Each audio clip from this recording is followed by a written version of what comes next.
1500 వచ్చిందా లేదా అన్నటువంటిది వాటి గురించి కాదు. అవన్నీ వాళ్ళ పబ్లిసిటీలో వన్ ఆఫ్ ద పార్ట్గా చేసుకుంటారు. డౌన్ ప్లే చేయటం, ఒకళ్ళది డౌన్ ప్లే చేయటం, అంటే నవరత్నాలు ఇచ్చినా ఏమీ లేదని చెప్పటం, ఇక్కడ సూపర్ 6 ఇవ్వకపోయినా ఇచ్చేశారని చెప్పడం, అది మీడియా తరహా టాక్టిక్స్. అది పబ్లిక్కి తెలుసు. కాకపోతే పబ్లిక్ రోడ్లెక్కి ఉద్యమాలు చెయ్యరు. అసెంబ్లీకి రమ్మనమని చెప్పడానికి దానికి సంబంధం లేదు. బేసిక్గా ఏంటంటే ఇప్పుడు ప్రతి నెలా కూడా పెన్షను అదేమన్నా కొత్తగా చంద్రబాబు నాయుడు గారు బిగిన్ చేశారా? లేదు కదా. ప్రతి ఏడాది 1వ తారీఖుకే ఇవ్వడం అనే సిస్టమ్ బిగిన్ చేసింది జగన్. పెన్షన్లు బిగిన్ చేసింది ఆ రోజుల్లో 35 రూపాయల పెన్షన్ అన్నటువంటిది కాంగ్రెస్ టైంలోనే బిగిన్ చేశారు. ఎన్టీ రామారావు రాకముందే ఉండేది, కాకపోతే అతి లిమిటెడ్గా ఉండేది. 35 రూపాయలు 30 రూపాయలు ఉండేది. ఎన్టీ రామారావు వచ్చాక 35 రూపాయలు చేశారు.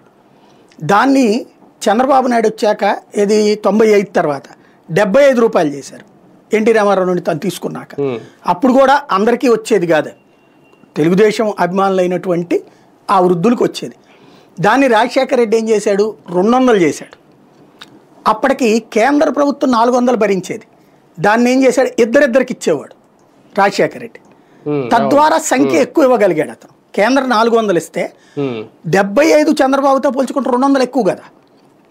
ఆ విధంగా అది ఇద్దరికి ఇవ్వడం ద్వారా చాలా మందికి ఇవ్వగలిగాడు. అది రాజశేఖర రెడ్డికి